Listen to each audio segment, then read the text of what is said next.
အားလုံးပဲမင်္ဂလာပါ KD လက်ဟောက်ဆန်နဲ့အားလုံးကြည့်ဆိုတယ်ကျွန်တော်နာမည်ကျွန်လင်းဖြစ်ပါတယ်အခုတော့ဗောနော်ကဘာကြီး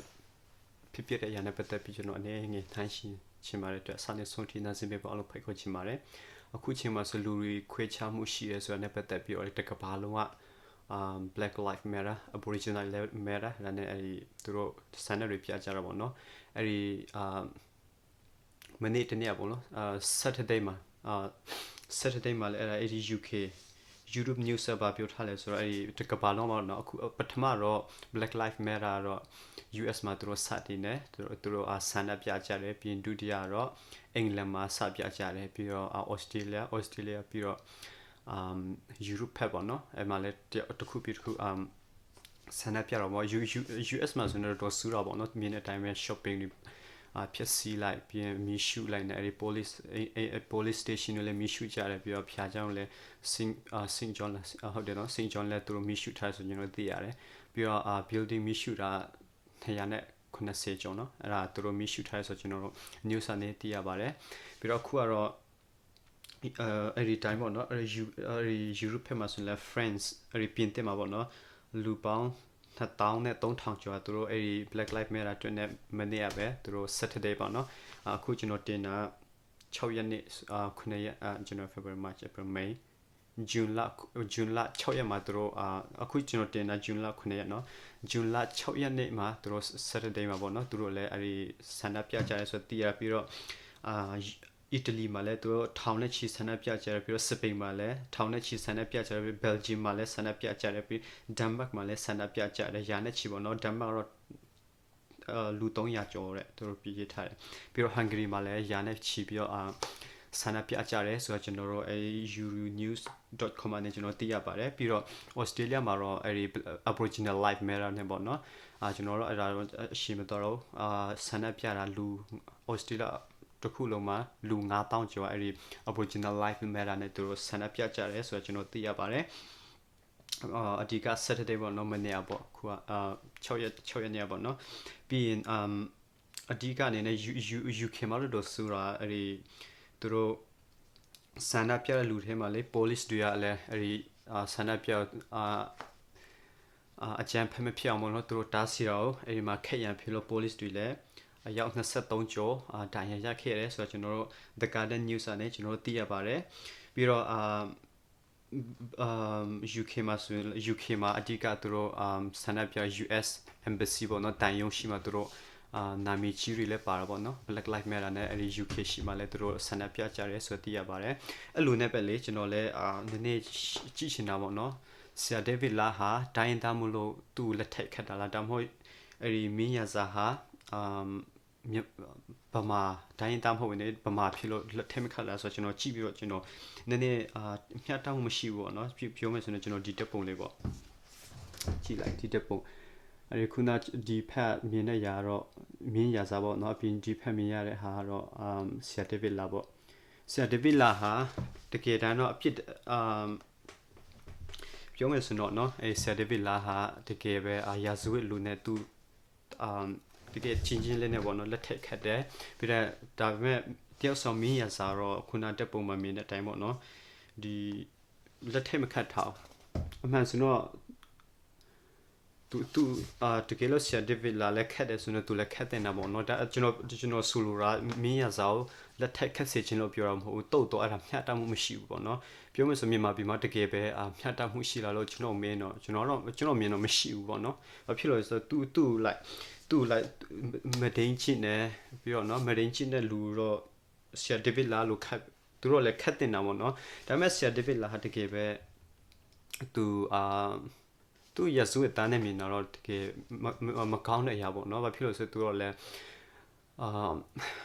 ယုံကြည်သူတိုင်းသူအရန်လေးဆက်ကြောက်ပေါ့နော်သူအဖြစ်နဲ့အဲ့ဒီလူငယ်တွေတော်တော်များများတောင်းပေါင်းနဲ့ချီပြီးတော့အဲ့ဒီသူတို့ရဲ့အချင်းဆိုင်တာတွေပေါ့နော်ပြောင်းလဲချင်းတွေမြင်ရတယ်ဆိုတော့ကျွန်တော်သိရတာပေါ့နော်ပြီးတော့ဘာဖြစ်လဲဆိုတော့ကျွန်တော်တော့မလို့အခုချိန်ထိကျွန်တော်မြင်တယ်လို့ပေါ့နော်အဲ့ဒါတချို့လည်းအမြင်တော့ကွာပေါ့နော်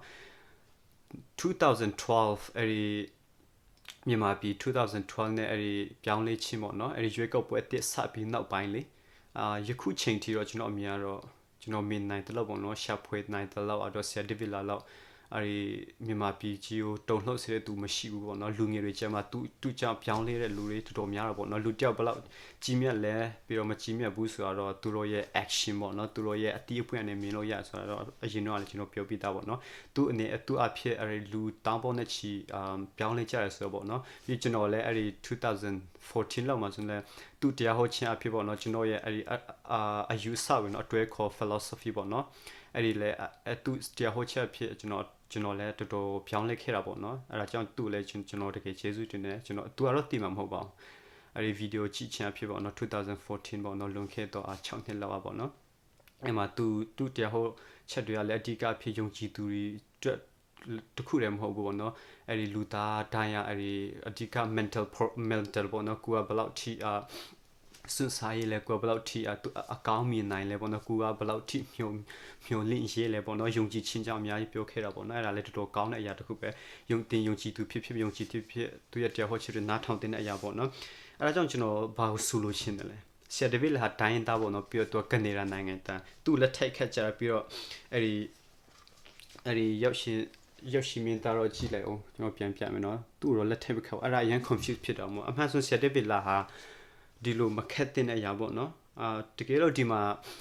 တခုကတော့ကျွန်တော်အခုချိန်ထိကတော့အဲ့ဒီ COVID-19 နဲ့တရားစွဲတာတယောက်ကလွေလို့ကျွန်တော်ဘယ်သူမှမရွှေဘူး Australia ဘက်မှာလည်းအဲ့ဒီ social distance နဲ့သူတို့မလိုက်နိုင်တဲ့လူတွေကပြီးတော့ US ဘက်မှာတော့ပြီးတော့ Europe ဘက်မှာမလိုက်နိုင်တဲ့လူကအဲ့ဒီတရားစွဲဆိုတခါမှမကြားဘူးပေါ့နော်သူတို့ဒဏ်ငွေချတာပဲဒီ fine လုပ်ပေးတာပဲကျွန်တော်တို့တည်တယ်လို့ပေါ့နော်အဲ့လိုပဲရှိတယ်ဒါပေမဲ့သူတို့မလုပ်တဲ့နေရာပြီးတော့မနေ့ပြန်ရုံချင်းရှိတယ်ဆိုတည်ရတယ်ဂျွန်လ3ရက်မှာအရင်တော့ချိန်ထားဒါပေမဲ့တော့အဲ့ဒီဗာလဲ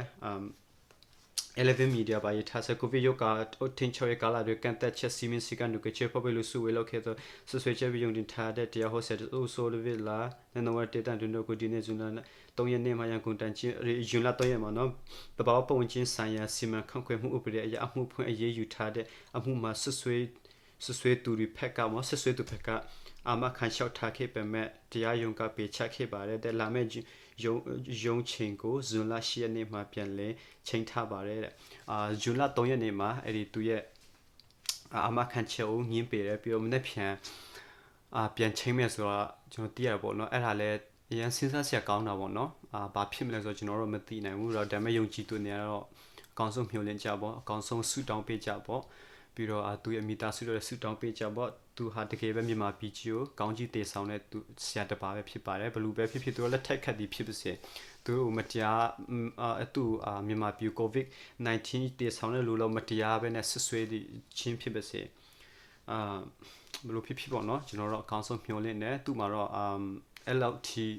လက်ထက်ခတ်ရလောက်အောင်သူမှာဘာမှအဖြစ်ပြောစရာမရှိဘူးပေါ့နော်အရင်ကြည့်စူးလောက်အောင်သူကဘာမှတခုမှမလုပ်ခဲ့ဖူးပါဘူးမြန်မာပြည်တော့အရင်ကောင်းကြည့်တယ်ခဲ့တဲ့သူတော့ပေါ့နော်အဲ့ဒါကြည့်ချင်တော့ spell up no hate spell up ဆိုတော့ပြန်ကြည့်စေချင်ပါတယ်သူရဲ့ video တွေပေါ့နော်ကျွန်တော် clip ပဲလုပ်ထားတယ်ဒါပေမဲ့ယုံကြည်သူနေဖြစ်အကောင်းဆုံးမျှော်လင့်ကြအောင်သူဟာတကယ်ပဲဖျား anointed မြန်မာပြည်မှာလည်းကြည့်လိုက်လေဖျားအသုံးပြုတဲ့ဆရာမတွေပေါ့နော်တရားဆရာအများကြီးရှိတယ်ဒါပေမဲ့သူဒီလိုတရားဆွေးဆိုတာပြောမယ်ဆိုတော့သူများတွေထက်ဒါလို့ပေါ့နော်ပညာရှိတွေပြောကြတယ်ဆိုတော့တင်ကိုသူများတွေကကေးရပြစ်တင်တဲ့တခုပြောဆူရေးပြီးဆိုရင်တိမှတ်ထားပါတယ်သူတင်ဟာတဲ့သူတို့ level နဲ့မတူတော့ဘူးပေါ့နော်တင်ဟာသူတို့ level မြင့်သွားပြီဆိုတဲ့ပုံစံမျိုးပေါ့နော်သူလည်းအဲ့လိုမျိုးဖြစ်မှာပေါ့ကျွန်တော်ထင်အဲ့လိုမျိုးဖြစ်ရမြန်မာကြီးသူ့လောက်တုံလောက်ဆဲလို့လူငယ်တွေသူ့လောက်ပြောင်းလဲအောင်တရားဟောနိုင်တဲ့သူကဖျားသခင်ကလူတိုင်းကိုကောင်းကြီးပေးကြပါတော့ကောင်းကြီးပေးတာတော့မှန်ပါတယ်ဒါပေမဲ့သူကတော့အရင်ထူးခြားတာပေါ့နော်ထူးခြားတယ်တကယ်ပဲထူးခြားတယ်မြန်မာပြည်အတွက်ဆက်လက်ပြီးတော့ဖျားသခင်ကောင်းကြီးပေးပါစေသူတကယ်လို့အမှုတစ်ခုဖြစ်မယ်မနေ့ပြန်ထူးခြားရင်ဆိုတော့မှကျွန်တော်အကောင်းဆုံးမျှော်လင့်တယ်အဲ့နဲ့ပတ်သက်ပြီးတော့ဆက်လက်ပြီးထောင်းနဲ့ပတ်သက်ပြီးတော့ပြောစရာတော့ရှိတယ်ဒါပေမဲ့ဒီနေ့မပြောတော့ဒီလောက်ပါပဲဒါကြောင့်ဆရာဒေးဗစ်လာဟာပေါ့နော်ခုနအဲ့ဒီပါလဲတဲ့ပုံမှန်မြင်တဲ့အတိုင်းပေါ့နော်အဲ့ဒါတော့ဘယ်သူဖြစ်ပေါ့နော်မြင်စေချင်တာပေါ့နော်သူမျှတမှုဒါတော့လုံးဝမျှတမှုမရှိဘူးပေါ့နော်ကျွန်တော်လုံးဝမျှတမှုမရှိပါဘူးတ တကယ်တမ်းတော့ဒီတယောက်ဟာပြစ်တာဒါပေမဲ့ဒီတယောက်ဟာတကယ်တမ်းတော့ရစွတ်တာမဟုတ်ဘူးတော့လက်ထက်ခဲ့တဲ့ဒီတယောက်လက်ထက်မခတ်ဘူးအဲ့ဒါတော့အလုံးကမေခွန်းနေမေဆရာဖြစ်တာပေါ့နော်ဘလို့ဖြစ်ကွာကောင်းဆုံးမျှော်လင့်ကြရအောင် God bless you see you later thank you for your time